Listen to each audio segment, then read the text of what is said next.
ముజమిల్ షకీల్ కు జైషే ఉగ్రముఠాతో సంబంధాలున్నట్లు తెలుస్తోంది. అతడి ఫోన్ డేటాను పరిశీలించగా ఎర్రకోట వద్ద పలుమార్లు సంచరించినట్లు తేలింది.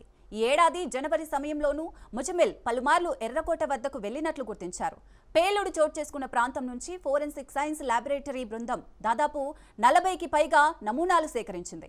ఇందులో 2 తూటాలతో పాటు 2 వేర్వేరు పేలుడు పదార్థాలకు చెందిన ఆనవాళ్లున్నట్లు అధికారులు గుర్తించారు. ఇందులో ఒకటి అమోనియం నైట్రేట్ను పోలినట్లుగా ఉందని ప్రాథమికంగా నిర్ధారించారు. ఇక రెండో పేలుడు పదార్థం అమోనియం నైట్రేట్ కంటే శక్తివంతమైనది అయి ఉండొచ్చని అధికారులు భావిస్తున్నారు. సోమవారం నాటి పేలుడు జరిగిన i20 కారు ఎక్కడెక్కడ తిరిగిందనే వివరాలను అధికారులు సేకరిస్తున్నారు.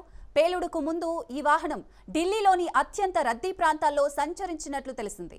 ఈ కారు నవంబర్ 10న ఉదయం హర్యానాలోని అల్ ఫలాల్ యూనివర్సిటీ క్యాంపస్లో కనిపించినట్లు గుర్తించారు.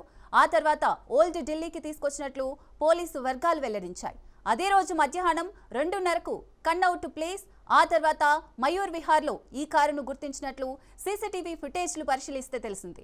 మధ్యాహ్నం 3:19 ఎర్రకోట పార్కింగ్ ప్రదేశానికి వచ్చిన కారు సాయంత్రం 6:22 వరకు అక్కడే ఉంది.